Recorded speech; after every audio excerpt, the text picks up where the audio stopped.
예, 우리가 잘 아는 미켈란젤로가 있습니다.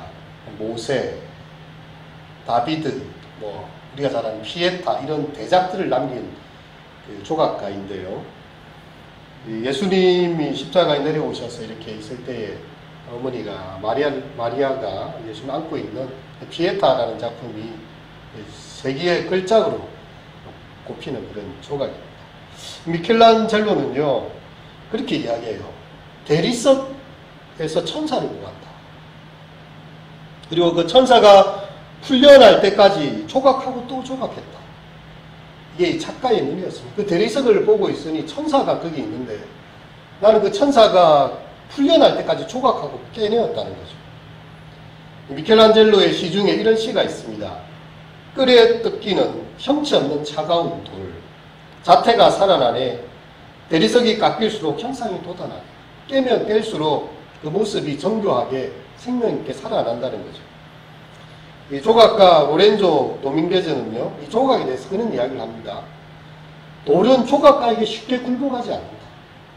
돌은 스스로 돌이 되기를 고집한다. 하지만 예술가는 그 돌이 예술이 되기를 바란다. 이 조각가와 예술가 사이에, 조각가와 이 돌 사이에서 이 엄청난 긴장감이 있다는 거죠. 그냥 돌은 자기를 돌로 놔주기를 바라고 있고, 예술가는 그 돌이 예술이 되기를 바라기 때문에 끌로 때리고 망치로 부셔서 결국은 위대한 작품을 만들어 낸다는 것입니다. 오늘 본문의 말씀이 그렇게 시작이 됩니다. 주의 손이 나를 만들고 세우셨사오. 주님께서 이 조각가처럼 예술가처럼 우리 인생을 가만 놔두지 않으시고요. 위대한 작품으로 한 번의 인생, 하나님의 말씀과 계명으로 위대한 인생을 살게 하시는 주님의 손이 우리를 만들고 세우셨다. 이렇게 표현을 하고 있습니다. 고난을 겪고 있는 자신을 깨우쳐 주시면 이 고난당하는 자신의 이 모습을 표현하고 있죠. 그 가운데서 주님께서 나를 깨우쳐 주시면 내가 주의 계명들, 미츠봇, 기브리어로는 주의 계명들을 내가 배우겠습니다. 라고 이야기합니다. 시인은 자신의 그 고난의 형편 가운데서요. 그 말씀을 묵상함으로써 그 고난의 과정을 극복해 나가고 있습니다. 그러나 하나님이 고난을 통해서 자신을 만드시고 자신을 세우신다고 이야기를 하고 있지요. 75절에도 보면 여호와여 내가 알거니와 주의 심판은 의로우시고 주께서 나를 괴롭게 하시면 성실하신 때문이에요. 이 조각가가 돌을 괴롭히는 거죠. 끌로 때리고 망치로 부수면 돌 입장에서는 얼마나 황당하겠어요. 주님께서 나를 괴롭히시는 것도 당신께서 의로우시고 성실하시기 때문에 나를 인간으로 만들어 가시는 그런 과정이라는 것입니다. 그래서 시인은 하나님의 말씀으로 고난을 이겨냄을 통해서요. 다른 성도들을 또한 격려하고 가르칠 수 있다. 그런 것을 표현하고 있는 거죠. 하지만 교만한 자들은 어떻습니까? 78절에 보면 교만한 자들이 거짓으로 나를 엎드렸으니 그들이 수치를 당하게 하소서. 나는 주의 법도들을 작은 소리로 엎조리리이다. 이 교만한 자들은 이렇게 하나님의 백성들을 넘어뜨리고 비웃는 그런 자들입니다. 하지만 하나님께서 그들이 결국 수치를 당하게 하실 것이다. 하나님의 말씀을 끝까지 붙드는 사람 80절에 보면 내 마음으로 주의 율례들에 완전하게 하사 내가 수치를 당하지 아니하게 하소서. 수치를 당하는 것은 그 교만한 자들이 당하게 될 것이고 하나님의 백성들, 주의 법도를 붙잡는 자들은 결국에 수치를 당하지 않을 것이다. 그런 말입니다. 여러분 참 이 성경 구절은 우리에게 중요한 믿음의 아주 높은 경지를 보여주고 있는데요.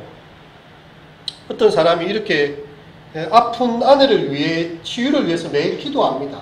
하나님 우리 아내가 건강하게 잘 회복되게 해달라고요. 근데 하나님께서 그녀를 데려가십니다. 하지만 그래도 저는 하나님의 말씀을 신뢰합니다. 이런 내용입니다. 내가 원하는 대로 내가 기도하는 대로 이루어지지 아니하였다 할지라도 하나님의 선하신 뜻에서 아내를 데려가시는 것이 그분의 가장 선하신 뜻이며 그것을 그대로 받아들이겠다는 이야기이죠. 여러분 참 인정하기 쉽지 않지만 그것이 우리의 믿음이기도 합니다. 우리의 작은 생각으로 어떻게 하나님의 큰 뜻을 다 헤아릴 수 있으며 내 눈에 보기에 좋다고 이것이 선하다고 과연 이야기할 수 있겠습니까? 지금 나에게 힘들어 보이는 일을 할지라도 하나님께서는 우리에게 가장 최선의 것을 주시는 분. 그래서 그 가운데도 하나님을 신뢰하는 것. 믿지 않는 사람들이 볼 때는 참 비웃음거리밖에 안 될 겁니다. 아니 그 아내를 낫게 해달라고 기도했는데 하나님께서 낫게 하기는커녕 데려가시다니.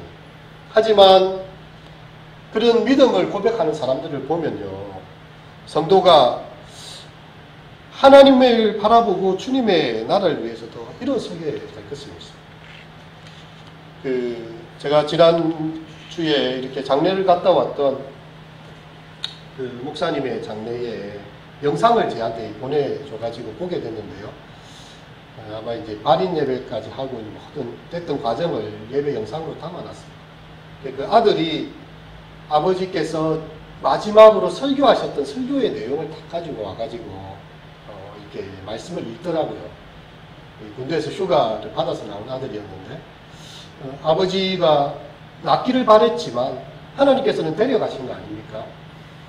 아버지께서 이런 설교를 했다 해요. 형통한 날에는 형통한 날에는 즐거워하고 공부한 날에는 생각하라. 하나님께서 이 두 가지 일을 병행케 하사 우리로 능히 하나님의 뜻을 헤아리지 못하게 하신 겁니다. 하나님께서 우리에게 영원을 사모하는 마음을 주셨습니다. 그게 마지막 설교였다는 거죠. 우리의 인생의 끝이 여기가 아니라 하나님께서 우리에게 영원을 사모하는 영원한 세계가 분명히 있고, 이 땅에 살아갈 때에 형통한 날도 있고 공부한 날도 있고, 이 두 가지들이 끊임없이 우리에게 교차하면서 그 가운데서도 우리 하나님 뜻을 헤아리지 못하지만 그분을 신뢰하는 그 메시지를 아들이 낭독하는 것을 보았습니다. 원망하고 분노하고 실망하는 사람들도 있을 수 있겠지만 도리어 그 가운데서 하나님의 크신 뜻을 바라보면서 그렇게 마지막 우리가 쥐토라고 그러죠. 이렇게 해가지고 흙을 보통 이렇게 쥐토를 하면서 한마디씩 가족들이 하는데, 좀 특이한 것은 한 사람 한 사람 와서 그 마지막 교회 묘지에다가 이게 국화꽃을 한 송이 딱 올리면서 이렇게 마지막을 보내는 영상까지 보았습니다. 비록 내가 원하는 대로 이루어 주시지 아니한다 할지라도 주님의 뜻이 이루어지리다 하며 그 신앙의 길을 끝까지 갈 때에 사람들이 믿음의 사람들이 거기에서 큰 힘을 얻게 된다는 것입니다. 이제 81절에서 이렇게 88절의 말씀을 보면요, 시인이 고난을 겪으면서 이때까지 지켜온 신앙의 원칙에 대해서 자신의 마음을 새롭게 하는 것을 보게 됩니다. 나의 영혼이 주의 구원을 사모하기에 피곤하오나 나는 주의 말씀을 바라나이다. 나의 말이 주께서 언제나 나를 아니하실까 하면서 내 눈이 주의 말씀을 바라기에 피곤하니, 그는 정말 하나님의 말씀을 기다리고 그분의 뜻을 사모하면서 피곤하도록 정말 구원을 사모하는 마음이 얼마나 간절했는가. 여러분 아이들도 그렇지 않습니까? 뭐 하나 시켜놓으면 택배 안 와, 택배 아저씨 뭐 시켜놓은 거에 대해서 그렇게 안달복달합니다. 이 시인은요, 하나님의 구원을 바라봄으로써 그의 마음이 피곤할 정도가 됐다는 거예요. 그렇게 내 눈이 주의 말씀을 바라기에 피곤하니이다, 그렇게 이야기하고 있습니다. 얼마나 사모했는가, 하나님의 음성 그 말씀을 얼마나 기다렸는가를 보여주고 있습니다. 그리고 83절에서 85절에 보면 시인은 자신이 선명하게 대적에게 공격받는 모습을 표현하고 있는데요. 특별히 이 83절에 보면 내가 연기 속에 가죽 부대같이 되었으나 주의 율례들을 잊지 아니하나이다. 주의 종의 날이 얼마나 되나이까. 나를 심판하는 자들을 주께서 언제나 심판하시리. 여러분이 우리가 고통 가운데 있을 때 느끼는 마음은요, 세상에 나의 고통을 이해할 수 있는 사람은 세상에 단 한 사람도 없다는 그런 고립감입니다. 나의 특정한 고난, 내가 겪고 있는 마음의 외로움에 나의 가족조차도, 나의 친구조차도 이해할 수 없는 그런 고독함이 있다는 거죠. 주님의 구원을 사모하면서 그의 마음은 심히 지쳐 있습니다. 하나님 외에는 이걸 해결해 주실 분이 없는 거죠. 여러분, 연기 속의 가죽 부대, 이것은 무엇을 말하는 것입니까? 자신을 표현할 때 마치 연기 속의 가죽 부대같이 되었다고 표현하고 있습니다. 여러분, 가죽을 분재하여서 가죽이 오그라들고 금이 가기 때문에 그 안에 아무것도 담을 수 없는 가죽이 됐다는 거죠. 훈제된 가죽. 그리고 이것은 어떤 걸 표현하는 거 하면 사람을 하나님의 영혼을 담고 있는 가죽 부대에 비교한 것입니다.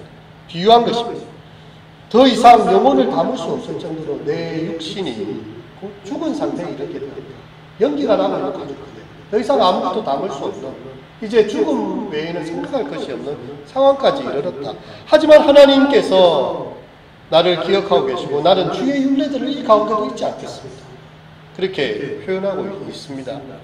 시인은 고통 가운데서도 힘든 가운데서도 그럼에도 불구하고 하나님의 말씀을 바라고 있고요. 그래도 주의 율례를 잊지 않겠다고 고백하고 있습니다. 아무리 힘들어도 하나님의 말씀을 내 붙잡겠습니다. 세상이 다 나를 버린다 하더라도 하나님 말씀을 꼭 붙잡고 있겠습니다. 모든 소망이 끊어진다 할지라도 하나님 나를 홀로 버려두지 아니하시고 그 하나님을 온전히 붙잡겠습니다. 이런 고백이죠. 이런 고난의 시간이 길어지면 참 고통스럽고 힘이 듭니다. 제 아는 목사님이 1년 6개월 동안 교회 사역지를 구하지 못해서 참 힘들어했다는 그런 전화를 한 통 하게 됐는데요. 이 코로나 딱 기간이 겹치는 것이었죠. 그래서 다른 교회를 가려고 해도 요즘은 왜 외부인이 교회를 오는지에 대해서 굉장히 의심스럽고 눈치를 보고 또 이렇게 교회 숫자도 제한되기 때문에 다른 교회 가기도 참 안타까운 것입니다. 그래서 커피숍에 가가지고 성경을 읽었다고요. 주일날 예배를 드릴 수가 없어서 얼마나 그 마음이 안타까웠는지 하나님 앞에 그런 기도를 드렸다고 합니다. 하나님 이렇게 교역자가 많고 이런데 굳이 내가 목회를 해야 되는 게 맞습니까? 1년 6개월을 하나님 버려주시는데 이렇게 커피숍에 앉아서 성경을 보고 있는데 이게 맞습니까, 주님? 그렇게 기도하고 이렇게 하는데요. 너무 하나님께서 급작스럽게 몰아가셔서 그냥 최근에 어느 교회에 이제 목사님 은퇴하시고 들어가가지고 바로 목사 위임까지 그냥 바로 받아서 그냥 노예 절차까지 다 밟아버리시고 너무 오랫동안 기다리는데 하나님께서 순식간에 그냥 자기의 목회적 자리를 잡게 해주시더라. 1년 6개월이었습니다. 목회장 설교를 못하고 그래 있었어요. 얼마나 마음이 안타까웠어요.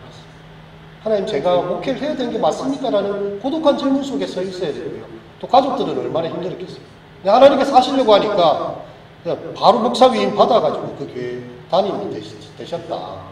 그런 이야기를 들었습니다. 여러분 우리가 고난의 기간이 길어질 때 좀 마음이 안타깝습니다. 왜 하나님께서 속히 나를 도우시지 않는가? 그렇게 우리가 질문할 수 있지만 이 시인은요 그 가운데서도 주의 율례들을 내가 잊지 않겠습니다. 하나님의 약속을 바라보겠습니다. 그런 기도를 드리고 있는 것입니다. 89절에서 96절을 보면 또 놀라운 장면으로 넘어가고 있는데요. 하나님의 창조의 질서와 섭리에 대해서 환기시키고 있습니다. 여호와여 주의 말씀은 영원히 하늘에 굳게 섰사오며 주의 성실하심은 대대에 일어나이다. 주께서 땅을 세우셨으므로 땅이 항상 있사오며 천지가 주의 규례들대로 오늘까지 있으면 만물이 주의 종이 된 까닭이니이다. 여러분 이 단락은 지금까지 앞에 구절에서 개인적 차원에서 묵상했던 하나님의 말씀과는 다른 지평을 열고 있어요. 하나님의 창조, 그 창조하신 말씀이 우주의 이 질서 가운데 있다는 것이죠. 그래서 그 하나님께서 변하지 않는 말씀을 통해서 땅을 세우시고 하나님의 말씀은 변함이 없다. 그렇게 바라보고 있습니다. 우리 영혼이 공부할 때에 우리가 하나님이 만드신 천지 만물을 바라보면서 요즘 하늘이 구름들이 얼마나 아름답고 임계구름과 또 저녁의 석양의 모습들을 보면요. 좀 예전에 보지 못했던 좀 흥대한 그런 가슴을 뭉클하게 만드는 하나님의 창조를 보여주는 것 같아요.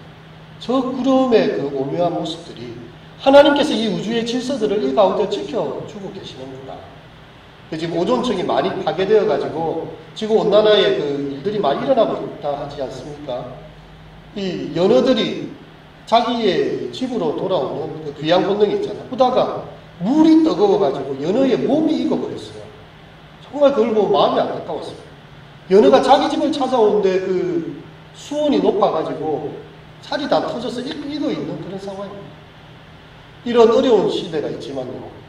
또 하나님께서 이 구름들을 덮어주세요. 이 구름들이 오존층에 파괴된 그 구멍을 메꾼다고 합니다. 그래서 요즘에 구름이 많아지는 이유 중에 하나가 스스로가 이렇게 자연이 그것을 다 보호하기 위해서 구름이 많이 발달되었다.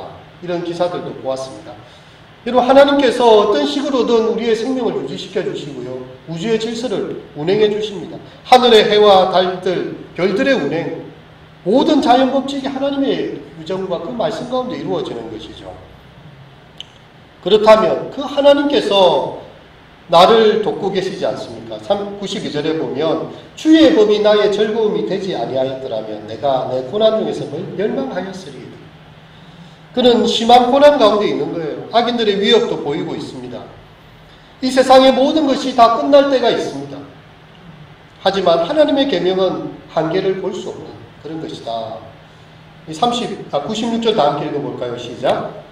내가 보니 모든 완전한 것이 다 끝이 있어도 주의 계명들은 심히 넓으니. 이 세상의 모든 것이 다 끝나는 때가 있다 할지라도 하나님의 계명은 더 크고 넓으셔서 그 모든 것을 다 품고 계시다는 말씀이죠. 우리 성도들이 끝까지 하나님의 말씀을 사모하고 작은 소리로 엎조리고 묵상해야 될 이유가 무엇입니까? 이 말씀이 창조와 구원의 능력이 있기 때문입니다. 죄악에서 우리를 해방시키는 죄와 사망의 법에서 우리를 자유케 하는 말씀이고요. 우리에게 지혜와 명철을 주시는 그 말씀. 예수 그리스도께서 말씀이 육신이 되어 우리 가운데 오셔서 또 가르쳐 주신 이 귀한 말씀들을 붙잡고 우리 또한 주의 계명들을 심히 사랑하고 그 법도들을 따라서 주의 증거들을 생각하고 주의 증거들을 묵상하며 승리하시는 우리 모두가 되시기를 축원드립니다. 다 함께 기도하도록 하겠습니다. 하나님, 주님이 하고 계시는 일을 명확히 알 수 없을 때에도 당신을 신뢰하도록 도와주소서. 당신의 승리를 우리가 자신하지 못하는 순간이라 할지라도 소망을 잃지 않도록 도와주시옵소서. 모든 완전한 것이 다 끝이 있어도 주의 계명은 심히 넓으니이다 이야기하셨습니다. 주님의 말씀은 이 세상이 시작되는 견고한 중심이며 또 마음껏 순례할 수 있을 만큼 늘은 대지임을 믿습니다. 주님, 우리가 연기 속의 가죽부대처럼 쇠하여지고 피곤하여지고 약하여진다 할지라도 주의 율례들을 잊지 않고 하나님의 말씀을 경외함으로 그 말씀을 읽고 묵상하며 이 고난을 이겨나갈 수 있는 영적인 힘들을 또한 이 마음 허락하여 주시옵소서. 예수님의 이름으로 기도드립니다. 아멘. 찬양 함께 부르도록 하겠습니다.